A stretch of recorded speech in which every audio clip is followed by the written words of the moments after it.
Welcome back, Brian Grimm.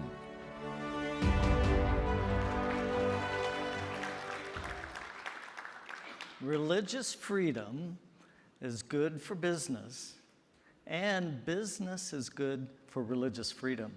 So let me elaborate on that by describing 3 ways that business is a rapidly emerging framework for building international religious freedom. There are 3 ways. It's through relationships, global reach, and advocacy.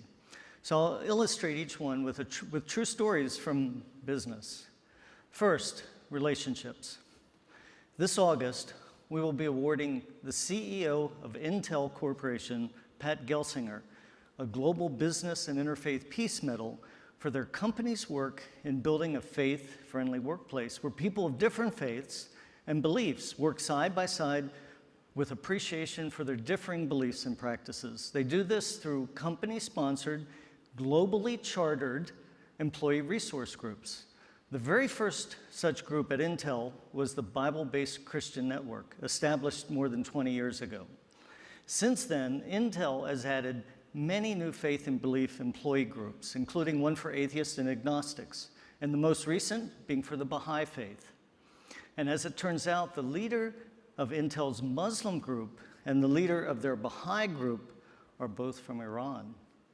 Hadi Sharifi, the Muslim leader, and May Malzoun, the Baha'i group leader, are great friends. And they just recently prayed together publicly at the Religious Freedom and Business Foundation's National Day of Prayer event with participation of scores of companies across corporate America, including Walmart. So something is possible in corporations that Baha'is in Iran can only dream about. And this comes through workplace relationships. Second, global reach. A few years ago, 3 horrific attacks on places of worship occurred within a short span of time. The shootings at the Tree of Life Synagogue in Pittsburgh, massacres at mosques in Christchurch, New Zealand, and the Easter Sunday bombings in churches in Sri Lanka. Each of these 3 locations had people from the global customer service software company, Salesforce. And in each location, Salesforce employees, friends, or family members were directly impacted. In response, the newly formed employee resource group at Salesforce, which is called FaithForce, led the company's response, both by helping to facilitate religious organizations' activities to care for communities affected, as well as holding company-wide vigils to express support for Muslim, Christian, and Jewish colleagues within Salesforce, all of whom were feeling extremely vulnerable at the time. Since then, FaithForce has become one of the fastest growing, if not the fastest growing, employee resource groups in Salesforce's history. Today, it has thousands of members in hundreds of locations on all 5 continents. Global reach. And the third, advocacy. So on August 22nd through 24th, the Religious Freedom and Business Foundation will host its 3rd biennial Global Business and Interfaith Peace Awards this year virtually.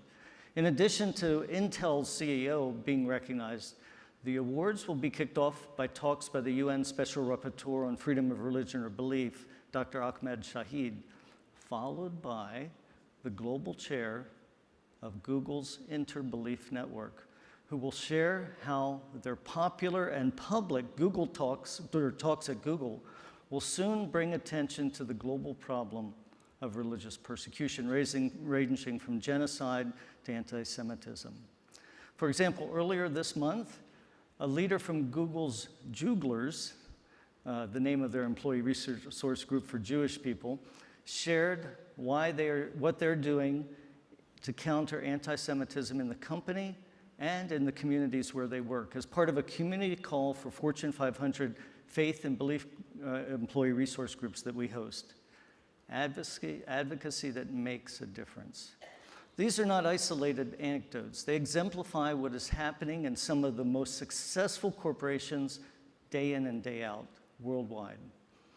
Business is a rapidly emerging framework for building international religious freedom through workplace relationships, global reach, and advocacy. So please visit our website, faithandbusiness.org, to learn more. Thank you.